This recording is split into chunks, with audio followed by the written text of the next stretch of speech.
I'm allergic to like some of the nuts in it. It's okay. 5, 4, 3, 2, 1. Rolling intro.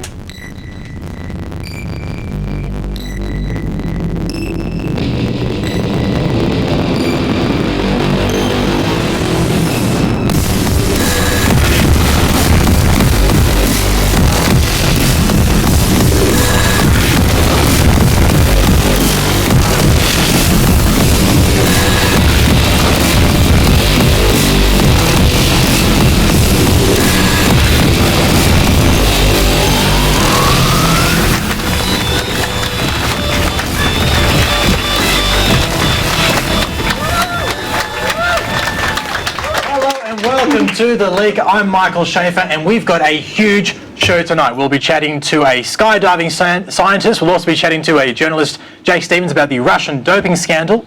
And joining us, as always, is Jacqueline Mifsud. Thank you. I'm loving the Florence Nightingale look tonight, Jacqueline. You asshole. And Anthony McCormack. Give it up for Anthony McCormack. It's going to be difficult to hear Anthony over your shirt tonight. Yeah, I picked the loudest one possible. Very good. We've got a huge show tonight. Let's get stuck straight into it because it has been a tough week for Pauline Hanson. On Monday, she appeared on the ABC So You Think You Can Clap. Q&A. Sorry, that's what it's called. And she was almost clapped off the show. Ms. Hanson, what is the basis of your Islamophobic feelings? Hate, fear, or ignorance?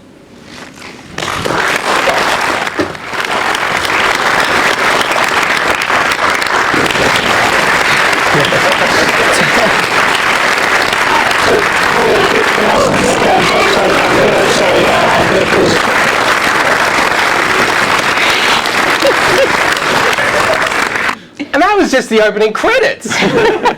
Must be very hard for poor Tony Jones when his 60-minute program is taken up by 40 minutes of just clapping. Lucky we don't have that problem. It's a lot of clapping. So. I don't even think that was Pauline Hanson. I think that was just a robot impersonating Pauline Hanson. But anyway, that is Pauline Hanson. Oh, of course. Not only did she have a tough night on Q&A, she then found out that a Melbourne restaurant called Belleville had created a Pauline Hanson-inspired halal snack pack. The thing is, she was worried, but then she realised, oh, it's in Chinatown. I'm not going there. I'll burn. Well, one thing that Pauline did celebrate this week was her 20-year anniversary of her hit song Bop.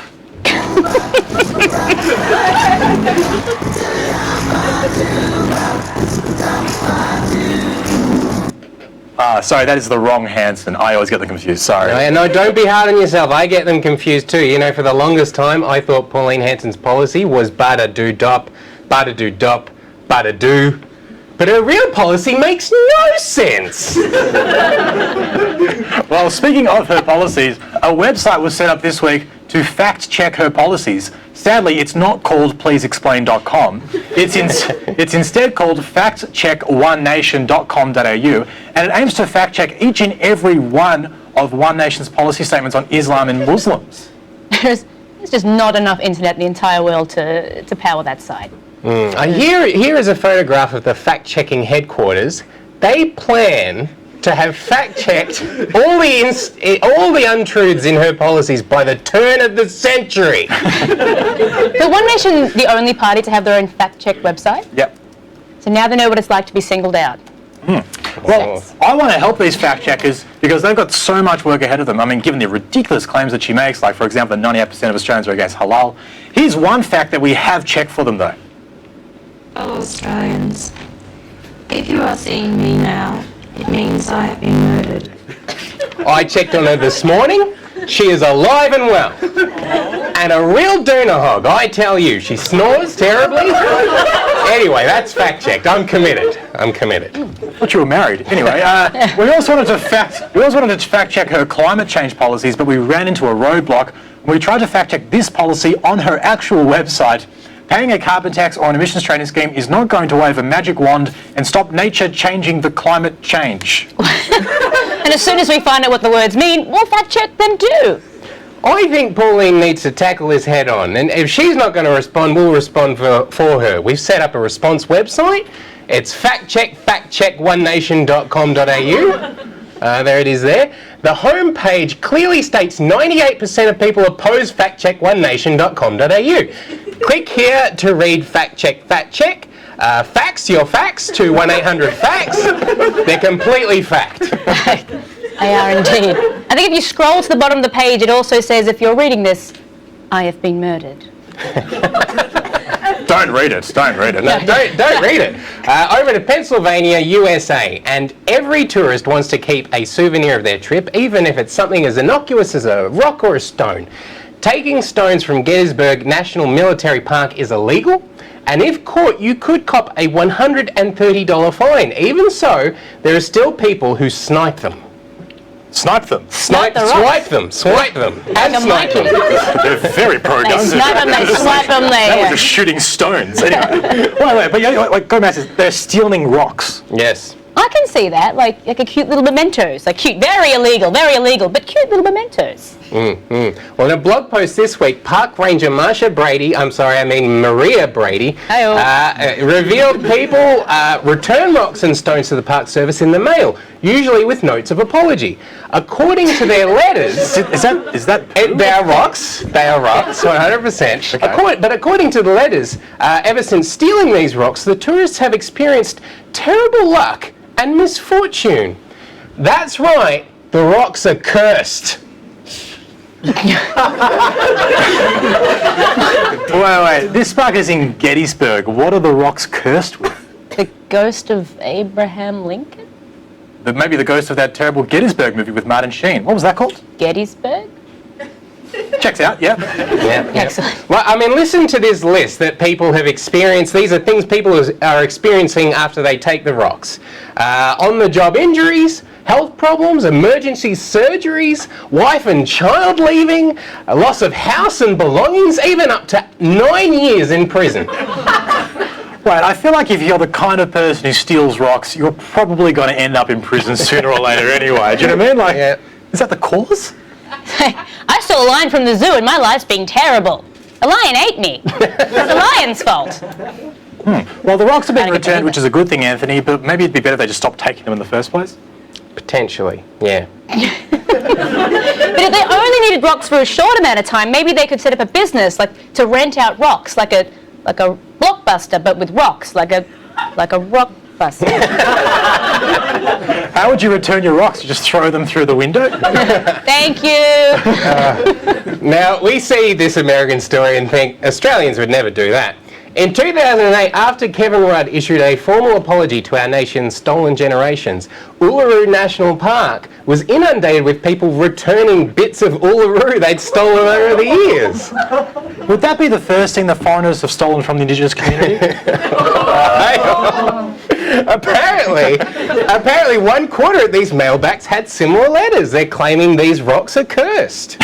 I love that. I want you to know I'm not doing this because I'm a decent person. I just want my luck to change, all right? I hadn't found a Pokemon in a week. This is bullshit. Please accept my cursed rocks. I read that. That's actually poo. A South Australian couple tried to. That's where we are? All right, audience. They tried to give back like a 30-kilogram rock.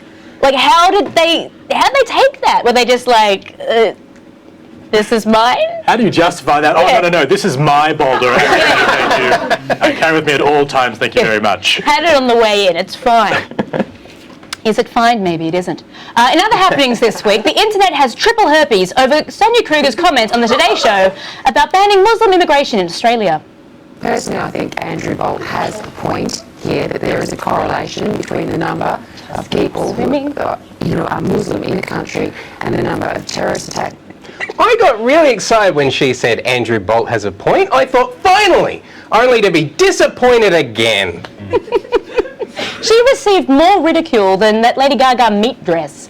Hey, at least that dress was halal. I'll have that at 3 a.m. That's what happens when you just spitballing. Everyone's throwing around the freedom of speech argument and making throwing around like a cricket at Christmas. I'll explain that later. But people are screaming she has the right to say what she wants. What's the problem? I think the Anglican Church of Gosford sums it up very well. No. Sonia Kruger, just no. Is that Leviticus? I believe so. It is, but it'll heal up in days. See, saying I'm scared for the safety of my family is fine, but saying these toxic things aren't okay. I met with an expert and tried to get his opinion on what hate has and the effects it can have on people. Here's what he had to say. Fear is a path to the dark side. Fear leads to anger. Anger leads to hate. Hate leads to suffering. Yes. Hey, in that clip, good is Yoda's grammar. Very good. He's been working on it. Yeah. It's been working out, I thought you were going to say. In fairness, she's always been brutally honest. In a 2009 interview, Sonia told the Daily Telegraph, I was a very ordinary actress. I couldn't cut it. I couldn't pull drama at all. Well, I should say, it took her 7 years, but she has finally nailed the part of bigot. Like, absolutely nailed that. I was drawn in by her portrayal of someone who was terrified beyond the capacity for rational thought. She had me. So good. At the end of the article, there's another quote that I found quite concerning. It says, I have an idea of my own that's a little bit evil. At the time, I couldn't work out what she was talking about, but it must have been this. Just to clarify, Sonia, are you saying that you would like our borders closed to Muslims at this point? Yes, I would. As a mother, I feel that whenever Sonia Kruger talks, I need a lock on my door. Well, spreading fear runs deep in the Kruger family. I mean, her uncle Freddie was famous for terrorizing her.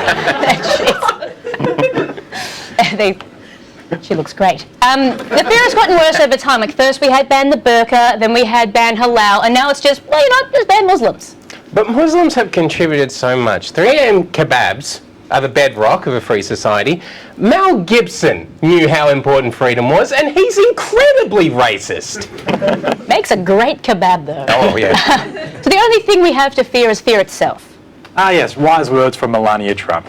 Anyway, coming up soon is Saturday, but before that, this break.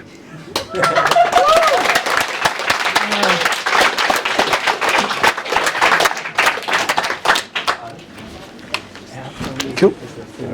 So, why does everyone sound like they're underwater robots? Can we? Our guest is coming in, so your camera will be What's wrong with Yes, So what's going to happen now is straight away? Yep. So Matt is Yep. Restart the EBS, it takes up to 10 minutes. So do you need to push me over? Hopefully 6 minutes. That way. Oh, he's going Yeah, that's all. Yeah, that's not coming. We're going to do you. What we're going to do though, we need a woofer. I think it's a woofer. Anyone a woofer? You a woofer?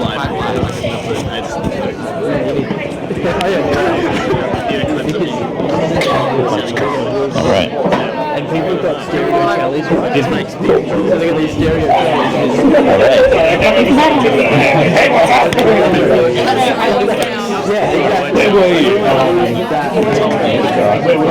Hey. Hi. Are you our guest today? Yes. Hi, Matt. Nice to meet you. We'll come around and sit next to Anthony right here. Okay. Hey, very well. I'm glad we wore complimentary shirts. The purple and orange is a classic look. Are you high enough? If not, leave it. Oh yeah, man. I'll just get as high as I can. There we go. Yep. No problem. Alright, so can you switch over, guys? Am I good here? Yeah, we're good. Should I? Camera 4. Number 4, so And if you need to look at the camera, camera 3 if you need to look at the Alright. Got it. Okay. Talk to these guys, some of you feel comfortable. Alright. They're looking at Excellent. you.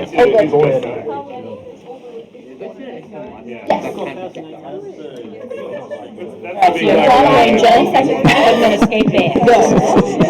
Alright. Excellent.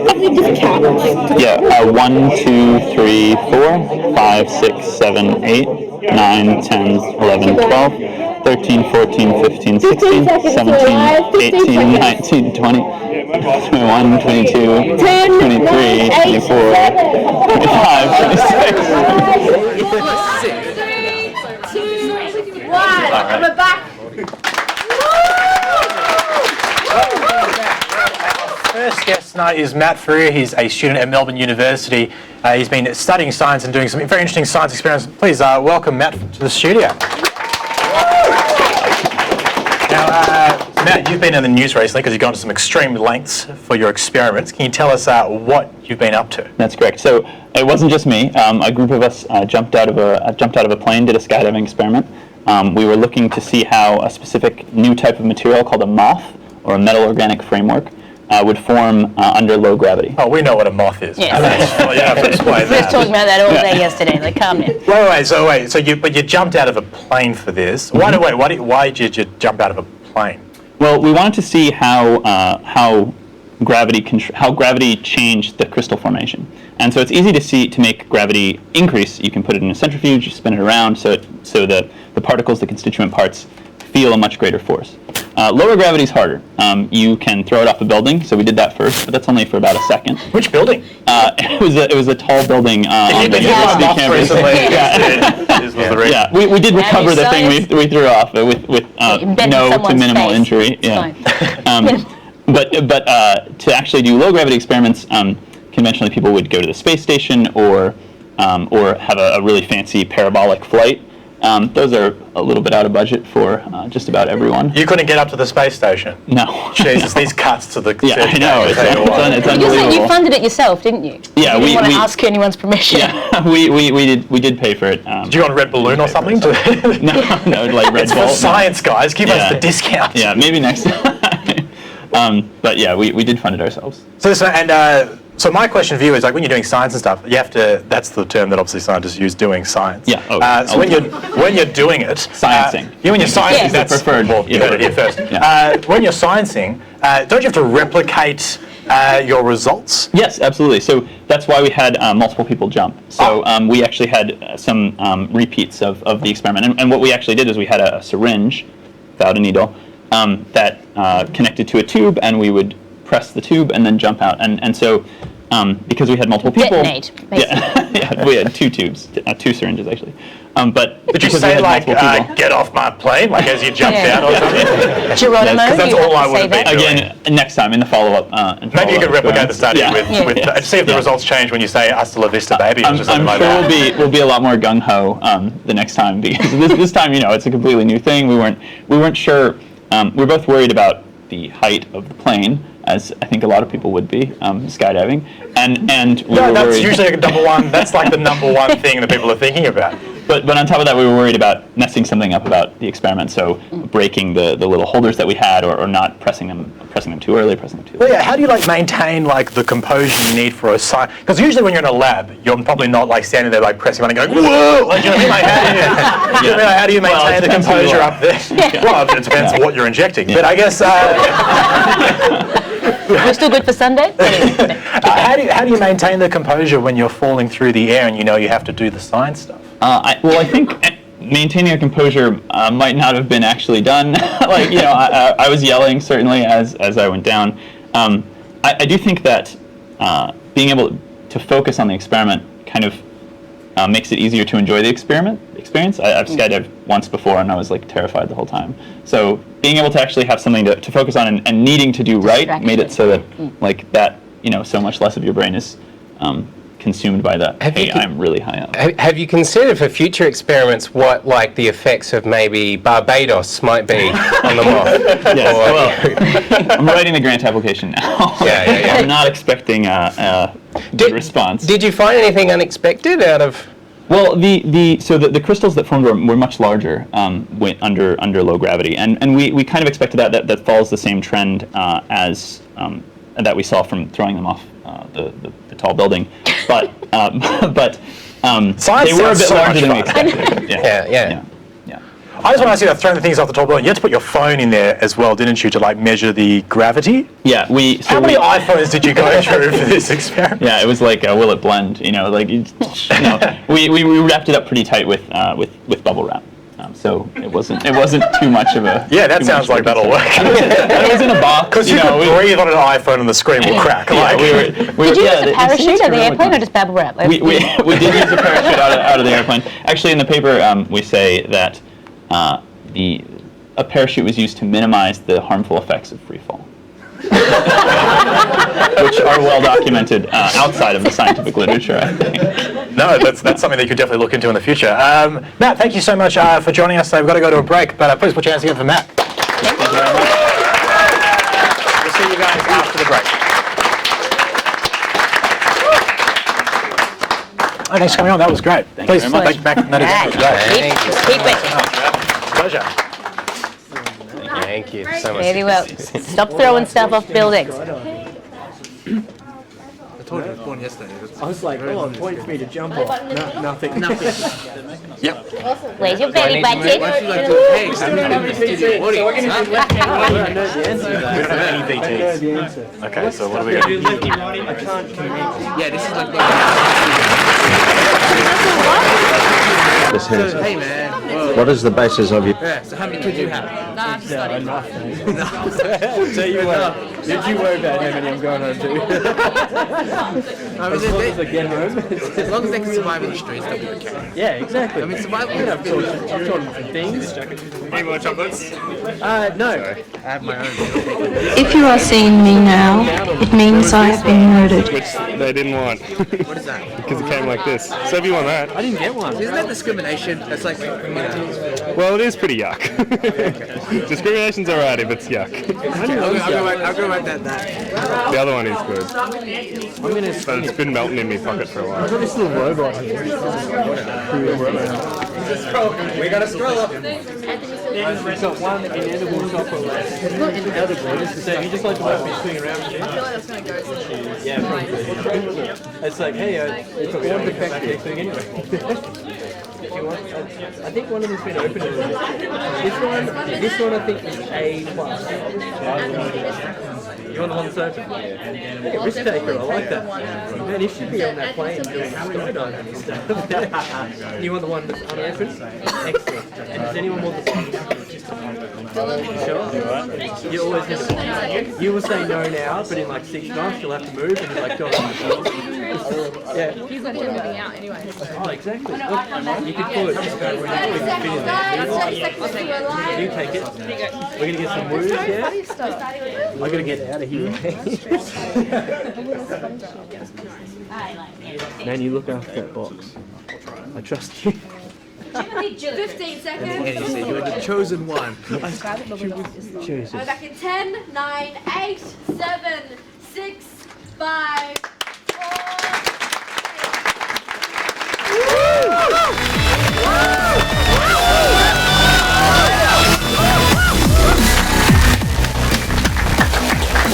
Welcome back to The Leak. It's the 50th anniversary of Star Trek. And earlier this year, a court refused to rule on whether Paramount owned the copyright to the Klingon language. Can you own a language? I spoke to language expert Dr. Christine Schreier. You own that language. I'm so sorry, Christine. Dr. Christine, earlier in the week about this and other language issues.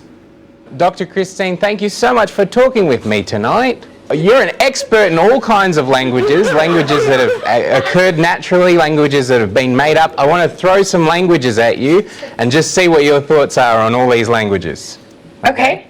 So, Elvish from Lord of the Rings. I think it's an amazing language that started with Tolkien in his novels, and you don't get to see enough of it in The Lord of the Rings. The Na'vi from the Avatar movie.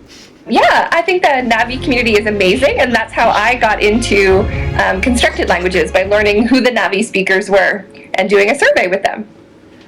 French. Now that's a made-up language, surely? You would think so, but in Canada we're not allowed to say that because we learn French from a very early age, and we are, of course, a bilingual country. Oh, okay. Oh, fantastic. Klingon. Do you know much about the Klingon language? I know a little bit about the Klingon language, although I'm not very good at speaking it. I know one word, I think, which is which apparently is hangover. Oh, yes, I've learned that. And I know the word for fish, koti. Oh, okay. Now, is it true you have created your own language for the Man of Steel movie? That's correct, yeah. I made up Kryptonian for the Man of Steel version of Superman. So how does that work? Are they coming, they're knocking on your door and saying, "Oh, Dr. Christine, in your spare time, can you just knock up an entire language for us?" Pretty much, yeah. And so it didn't end up in the movie, but that's still a language. Does anyone own that language? Well, just to correct, it did end up in the movie, not the spoken version, but the written version of it is throughout everything. It's on walls and everything. And so it's actually owned by, I'll say it like that, by Warner Brothers. So you can't sort of change or add words or do anything? See, I can, but then it's not the official canonized version of the language. Well, that's fascinating. If you look at that and then you look at this, what's happening with the Klingon language, where a judge has refused to rule on that, because, and in part that's because it's a living language. Is that correct? Correct, yeah, and that's what the Language Creation Society has argued in their brief about this as well, that Klingon has been around since 1984. There are people who speak it on a daily basis with their friends, or they're writing in it, they're playing Scrabble in it, and so they're living in it and using it every day. Would it be a different case altogether if it was a dead language? I mean, a lot of people say that Latin is a dead language. Could I buy Latin? It's very rare that I will say that a language is dead. In fact, I prefer to call languages sleeping because they can be awakened at certain points. As long as there's documentation of a language, you are able to wake it up again later. Latin was not created by one person though, right? And so I think that's the difference there. Our natural languages tend to be evolving, and we may have trendsetters who will, start a new word from something, but it's usually done as a cohesive unit. There's a lot of people working on making a language develop, and that's how Latin developed and other languages from there. So Latin's dead, but yeah, I don't think anyone could own it. Do you have a preference either way? Do you think languages should be free, or do you think, for example, the Klingon language, the Kryptonian language, do you think those kinds of made-up things should stay with their rightful creators? No, I feel like they should be embraced by people who want to use them. Languages are made for communication, and so locking them away into a cupboard or something is not necessarily a good thing for any language. And so I really think that they should be allowed to be spoken by fans. Dr. Christine, thank you so much for talking to me tonight. My pleasure. Thank you for having me. Welcome back. Now we go to a distant land, a land not even Google can reach. Far away, on an archipelago in the North Atlantic, the Faroe Islands Tourism Board has decided to take matters into its own hands after being overlooked by Google Maps. Unlike most parts of Europe, this Danish territory, located between Norway and Iceland, doesn't exist on Street View. So they've launched their own version designed to capture images of Faroe Island scenery for would-be travelers. It's called Sheep View 360. Yep, views from sheep. Literally, that's what it is. A 360-degree solar-powered camera has been strapped to the backs of 5 carefully selected sheep who wander freely around these remote islands, taking photographs of the natural beauty along local tracks and trails. These images are then uploaded to Google Maps with GPS coordinates. The Faroe Island Tourism Board hopes their woolly campaign will encourage Google to visit the archipelago and finally put it on the Google map. But in the meantime, they're doing it their own way. Wait, so Jack, you said these sheep are carefully selected. Mm-hmm. What do they do? Is there some sort of weird sheep casting couch thing going on here? Cool. Do they need a certificate 3 in photography? Being ridiculous. Actually, that would have been good. The campaign organizer admitted that sheep are unreliable photographers. They just went around taking photos of their mates, basically. That's what happened. I think we have an example here. There he is. Oh, great. So now the sheep are going to be on Instagram too. This is ridiculous. Oh, they're going to have so many followers though, or as they call them, sheep. Oh my God, this is my friend Damon, and he's got a camera too, and we're just totally walking about taking selfies all day. I like how blasé that sheep is. We can look at the expression on this sheep's face. Or don't, yeah.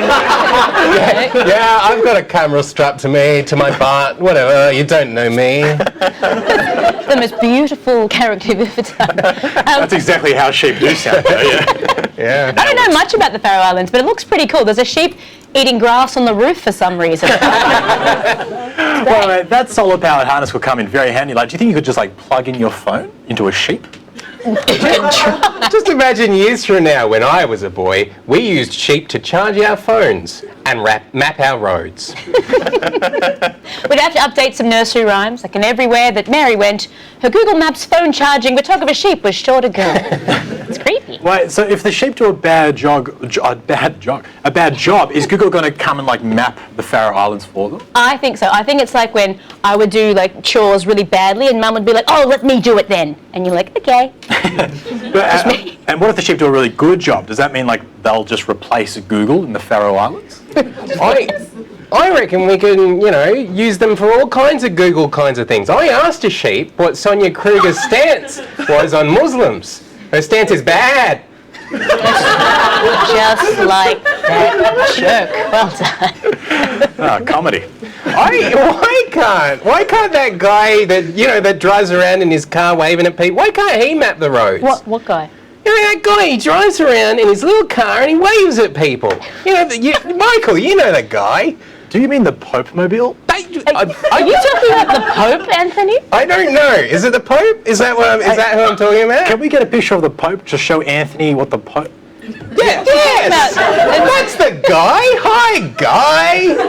Waving! How many times do I have to tell you, you can't make the Pope fix everything you want in life? You don't think that the Pope could map these roads? I mean, he could, but he's probably busy. Well, isn't he the Lamb of God? Yeah, we got there. We did it. Well, Australians do a lot of voting, and history shows we don't always get it right. In 2013, we voted for Tony Abbott. In 2007, we voted for Kevin Rudd. And in 2003, we voted for Guy Sebastian. Aussie was robbed. Soon we'll be doing even more voting with a plebiscite on same-sex marriage. Not to be confused with a pleb in sight, which is what Malcolm Turnbull thinks when he sees the common man. Rather, a plebiscite is a vote on a question of national importance that does not affect the Constitution, like whether same-sex marriage should be legal, or whether Shannon Knoll's What About Me should be our national anthem. The answer to both is yes, obviously. Why didn't we do it years ago? The plebiscite was first proposed by Tony Abbott, the suppository of good ideas. But just like Abbott, the plebiscite has had a rough 12 months, with so many people opposing it, like now ex-Senator David Lionel, the first Bond villain elected to Parliament, who pointed out the moral issue with the plebiscite. There's also a principal problem with the plebiscite in that we have people voting on other people's rights. I never thought I'd say this, but I totally agree with David Lionel. You can't vote on what another group can or cannot do. Imagine having a plebiscite on whether footballers can say, yeah, nah, or whether VB drinkers can be unemployed, or whether men at Stereosonic can be shirtless and abuse steroids. You can't vote on that. David, tell me more. The right decision would be to either say yes, let everybody have the same rights to get married, which is my preferred position, or no. Exactly. Either everybody can get married or nobody can get married. Honey, it's over. The plebiscite fell through. We're getting divorced. Tell the kids it's the electorate's fault and we don't love them anymore. Even Alan Jones, the radio shock jock and red balloon, is against the plebiscite. I'm certainly opposed to a plebiscite on this issue, and I think it would be very unfortunate if we went down a track where we've spent a whole heap of money and had people throwing insults at one another. I never thought I'd say this either, but see if you can spot Alan Jones in this flock of flamingos.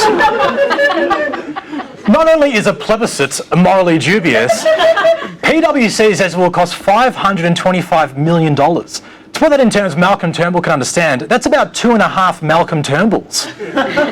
In other terms, for each person's vote, we could be spending over $6. That's a lot of money to spend just to conduct a poll, especially when a Twitter poll would be free.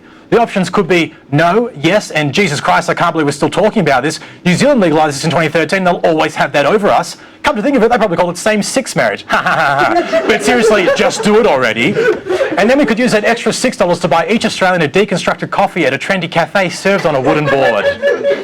Deconstructed coffee, brought to you by IKEA. Smooth product placement. Not only is it going to be expensive, a plebiscite won't be binding. Malcolm Turnbull said that irrespective of the result, the tradition in the Liberal Party is that on matters of this kind, it's a free vote, which would be true if it weren't for the fact that it were completely false. 16 bills have been introduced in Parliament for marriage equality, and not once has the Liberal Party allowed a conscience vote. You can't say you have a tradition of doing something if you haven't done it for years. That's like saying Adam Sandler has a tradition of good movies, or Australian tennis players having a tradition of not being dickheads. So to recap, the origins of this plebiscite are morally dubious, it costs a lot of money and isn't even binding, just like marriage. Plus, the plebiscite might become a homophobia platform. Right now, the only platform for homophobes is writing for News Corp or being a Liberal Party backbencher. Some of whom plan to vote against same-sex marriage no matter the result of the plebiscite, such as Corey Bernardi, pictured here trying to pull the gay out of Penny Wong. and Erica Betts, the love child of Jack Nicholson and Colonel Clink. Sadly, the homophobia has already begun. Former Liberal MP Chris Miles, seen here enjoying an erection, don't think about that too much, authorised this pamphlet which claims that same-sex marriage will lead to sexual transmitted disease, drug use and anxiety in family, which are also the consequences of telling your parents you're dating Shane Warne. The pamphlet further warns that same-sex marriage will lead to romantic relationships. Oh no, not romance. Next we'll have to ban roses and confessing your love at the airport. Thank God my straight parents showed me the benefits of non-committal fuck-buddy relationships. Finally, the pamphlet claims that same-sex marriage will lead to sex education about boy to boy sex and girl to girl sex. Which makes you wonder if Miles has ever had sex. Yeah, I have sex to my wife all the time. We do it once a year on Christmas. She pretends I'm Jesus, I also pretend I'm Jesus. Best 30 seconds of the year. Miles is joined by the Australian Christian Lobby, whose logo features a semen stain under UV light. We've all seen NCIS. The ACL has called for anti-discrimination laws to be overridden so they can equally express their views leading up to the plebiscite. In other words, the ACL wants to change a law that makes them feel unequal. Who would have thought the ACL and the gay community have so much in common? The ACL's director is Lyle Shelton, pictured here wondering whose semen is in his logo. The answer is Chris Miles. Merry Christmas. Shelton claims that changing the definition of marriage would directly affect him.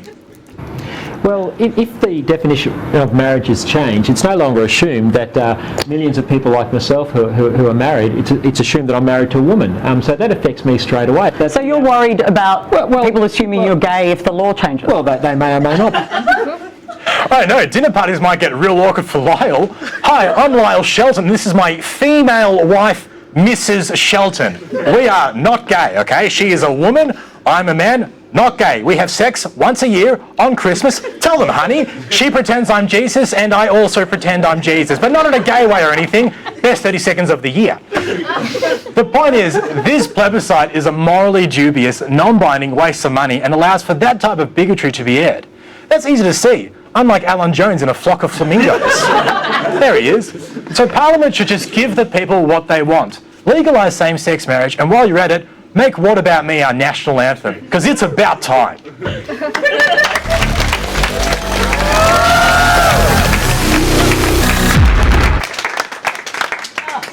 many holes. 2.5 minutes break. That was stupendous. Sorry, Billy, I knew I was going fast. You caught it.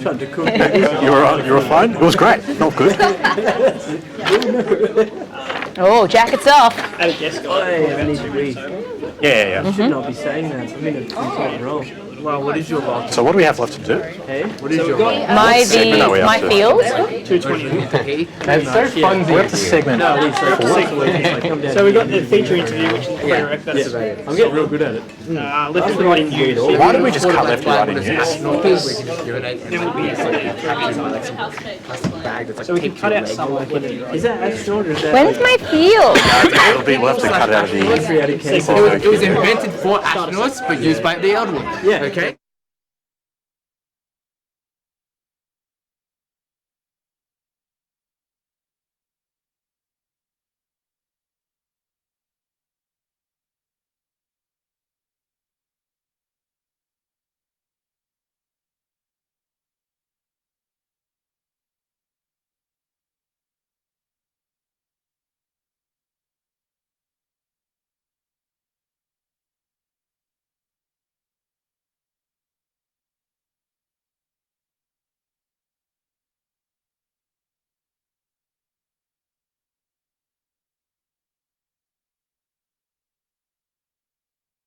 You can have it for a price. That's what I do. I wait till someone leaves, take their stuff. No, you do carry like. That's what I'm getting you every night. I'm holding them as being.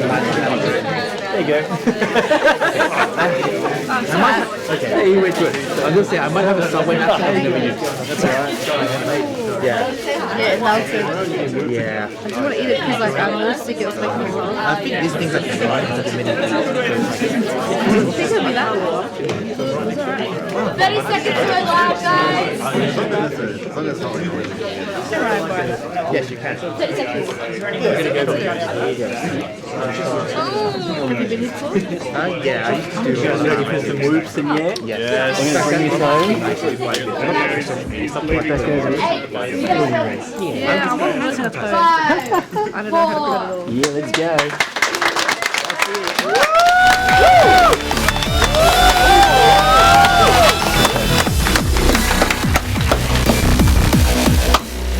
Welcome back. Welcome back. Well, the Russian doping scandals are coming up. We are joined now by sports journalist Jake Stevens to find out if Russian athletes will be allowed to compete in Rio. Jake, thanks so much for joining us. Thanks for having me. Now, Jake, obviously you are somewhere deep inside a Russian gulag right now because you are speaking to us against orders by the KGB, I can only assume. Yeah, I've had to go into hiding because it is a rather dicey situation at the moment. But yeah, well, as you mentioned in the intro there, the Russian track and field team have been banned from the Olympics, and it remains to be seen whether the remaining Russians for the Olympic team will also be banned from Rio. Yeah, so this is amazing, Jake. So the Court of Arbitration for Sport has ruled against these 68 athletes. Now, does that mean they have, this is their appeal, so they don't really have another option now, do they?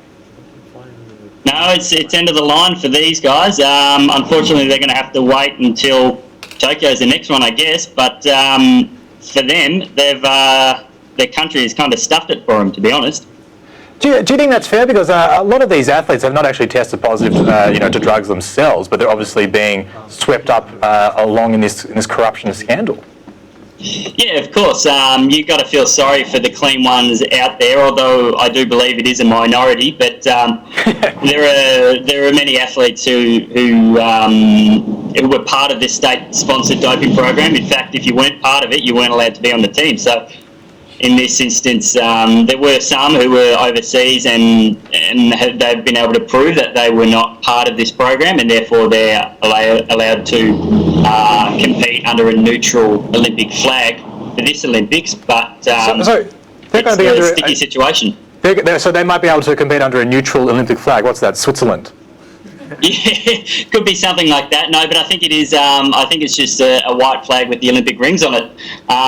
They did it for back in the 1980s for some of the boycott situations, and when sticky political events occur. The former Republic of Yugoslavia is another example where athletes don't really have a home and they compete for themselves.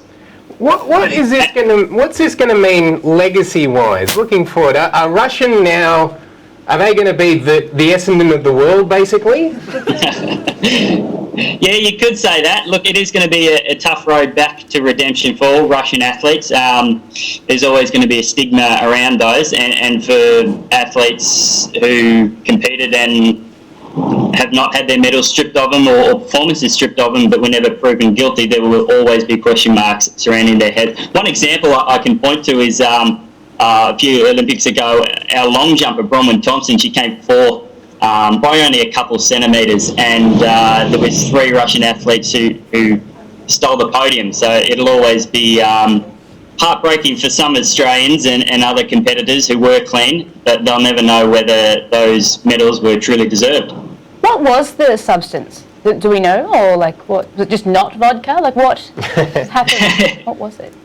Well, it's funny you mentioned that because they had this drink over there where they would they'd go up to the bar in order to ingest the drugs during competition time, and they would go to the bar and they'd say, I'll have a Duchess. That's the name of the drink, and it was called. And for men, they would make a cocktail of drugs and pour scotch over it, and for the women, they'd pour vermouth over the drink, and they would consume it like that. But it's a whole range of doping substances and blood transfusions and all sorts of sticky stuff like that. That sounds like a regular night after the leak, to be honest. Love a Duchess. Oh wait, so the women got vermouth. That's a bit sexist, isn't it? Particularly when a lot of those women are probably as strong as men, given the drugs that they're taking.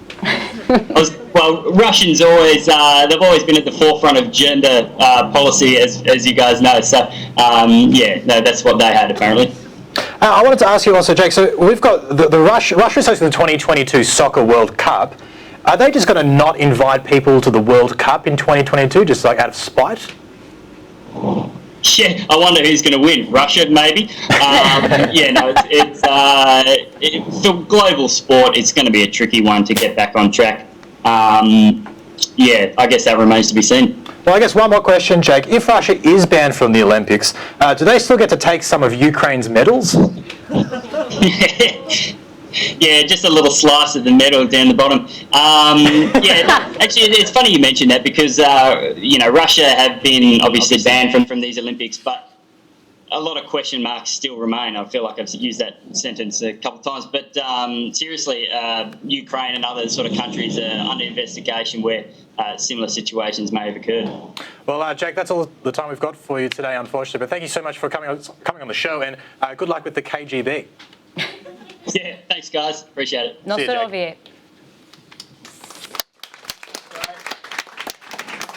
Well, as you know, here at The Leak, it's important to us that we discuss the news in a fair and unbiased manner. We're sort of like the ABC, except we're not communists. We should be. Well, in this segment, we're going to try and bridge the gulf between left and right. So, today we're going to have Jacqueline, who will be commenting on the stories of this week in the voice of the left-wing person. Namaste. And to the right, we will have Anthony, who will be commenting on these stories in the voice of the right wing. I might pull you up on that, Michael. I'm actually sitting on the left-hand side of the desk. Yeah, but I'm just saying to the audience, you're on the right. Well, wrong again. We right-wingers are the proponents of personal liberty and individual responsibility. From my perspective, I'm on the left of the desk, and that's all there is to it.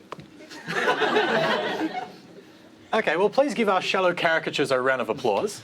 No, please. Jazz hands only. We want to be inclusive of the capital D deaf community and those affected by loud noises. Thank you. Well, Jacqueline, would you like to start? Yes, before I do, I'd like to start by acknowledging our traditional owners of the land. I would also like to acknowledge all kinds of Australians out there that make up our diverse Christian country, whether they be Catholics, Anglicans, Baptists, who could forget those cheeky Protestants. Yeah, wait, what about Jews? Well, I might take an orange one. Muslims? Oh, and I'll stick to the orange juice.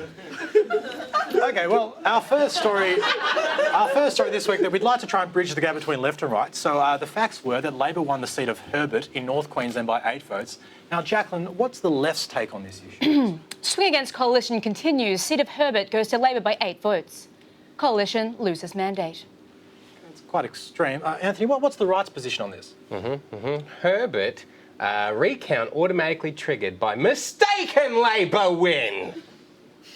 All right, that's pretty extreme. Maybe we can try and find some common ground on the next one, okay? Now, this plebiscite actually might be held next year. Anthony, how would you present this in the right-wing voice? Marriage plebiscite pushed back so people can have a good long think about their democratic right to vote no against the threat of mandatory gay marriage. Okay, Jacqueline, and the left on this? Homophobic ads delayed until next year. Okay, so we're still pretty extreme, guys. Well, surely you'd both present this story in the same way. I mean, so a Guatemalan teenager was shot this week when he wandered into a house looking for Pokemon. Jacqueline, how would the left look at this? Pokemon player murdered. Who is to blame? Globalised capitalism in a cuddly yellow disguise or toxic masculinity? Citizen defends home against invading youths following orders from Japanese enslavement simulation. Okay, guys, I think you're just really, really extreme on this. How about this? Over in Queensland, this is a fascinating story. A Queensland restaurant owner has been fined by the Fair Work Ombudsman after they refused to reimburse an underpaid Chinese backpacker on the grounds that she, quote, used too much air conditioning. Now, Jacqueline, how would the left view this issue? Justice for hospitality worker squeezed by tyrannic restaurateur. Air conditioning found to be basic human right. Pretty extreme. What about on the right? Small business owner squeezed by tyrannical government department. Yeah. Forced to squander capital on foreign extravagances. Royal Commission into backpackers pending. Okay, can we just try and agree on something? I mean, so this week, Donald Trump, he became the nominee for the Republican Party. Okay, so left, how are you going to view this? Donald Trump appointed presidential nominee. Apocalypse pending. Okay, very extreme, but on the right? Donald Trump appointed Republican nominee. God is dead. Well, I think we finally agreed on something. We'll be back after the break.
Planes and automobiles, mainly trains. I did a thing about trains. Here it is.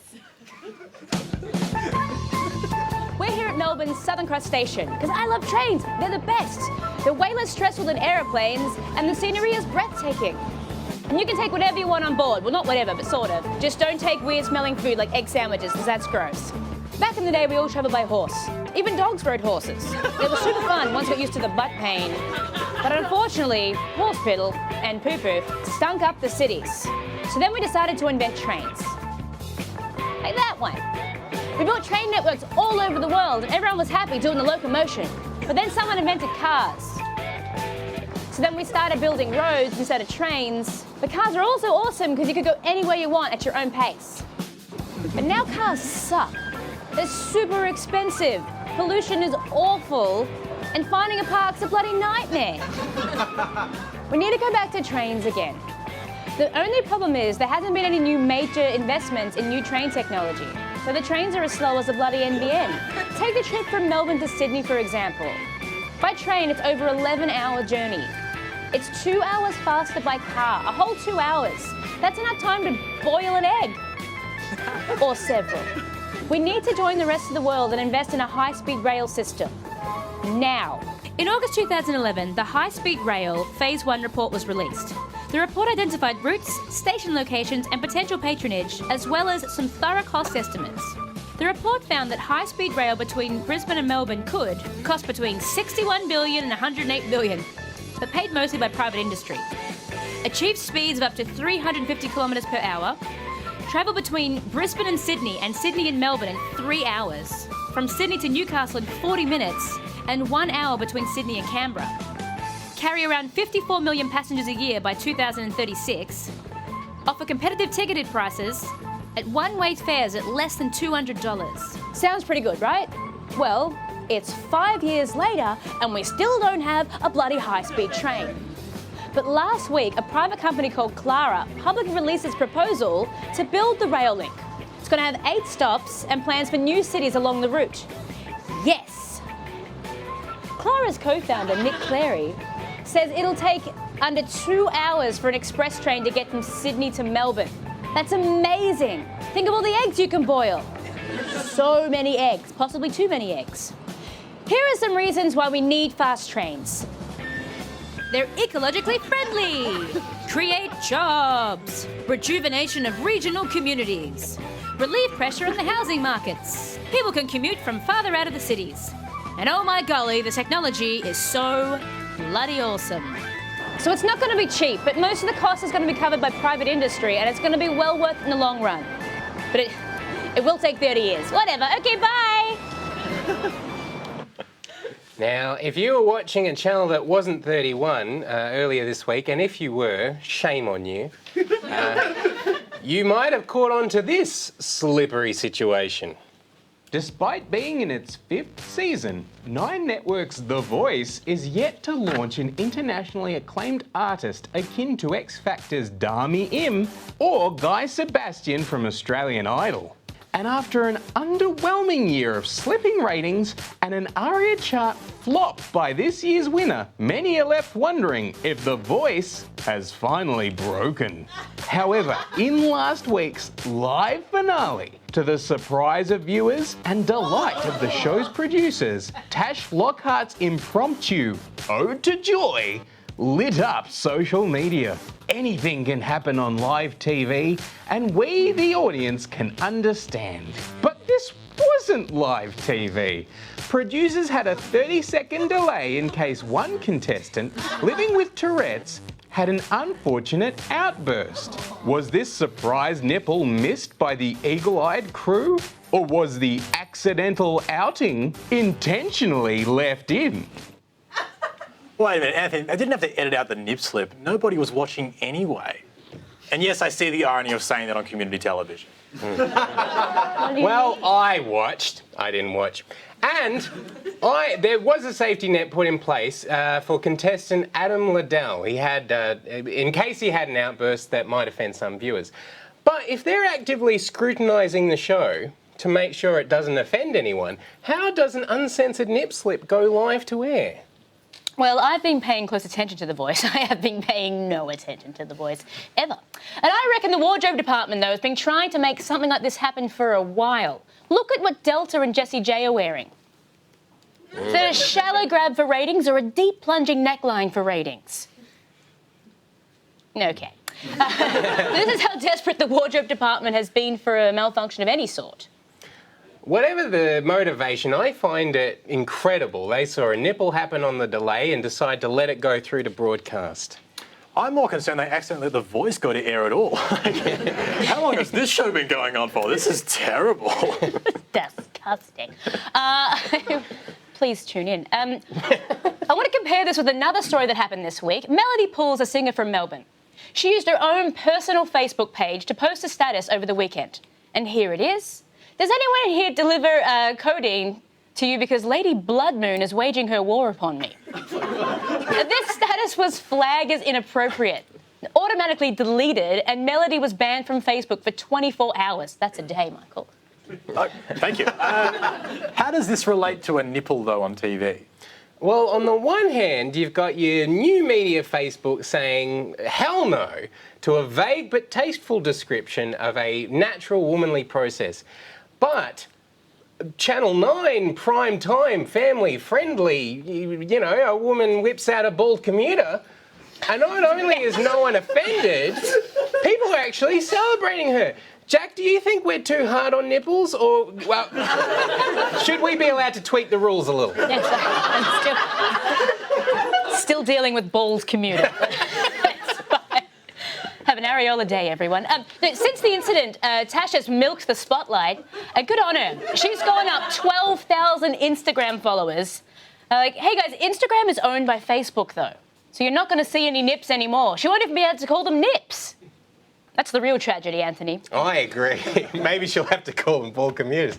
So maybe this is a good thing. Sure, the voice finale was the lowest rated voice finale in history. Sure, the winner, whose name I don't even know, released a single that flopped so hard in the ARIA charts, it was the worst performing debut in voice history. But I feel if there is a perk, it's that public perception of nipples is softening. Ooh. Like a silky smooth soft. And I feel that too. So maybe the less people watch shows, the better the shows will end up being. Mm-hmm. Well, in that case, we're the best show on TV, I reckon, by that. Yeah. Guys, that's the end of our show. Please put your hands together for Jacqueline Mifsud and Anthony McCormack. I've been Michael Schaefer. We'll see you next week. Thanks for tuning in. Bye. We'll be back next week. I'm sure it was a great show. This has been recorded before the show, but very confident it went well. Anything could have happened, though. Anthony might have gotten his dick out. Maybe I did. So check us out at The Leak Live on Facebook, YouTube, Grindr. That was a bad wing.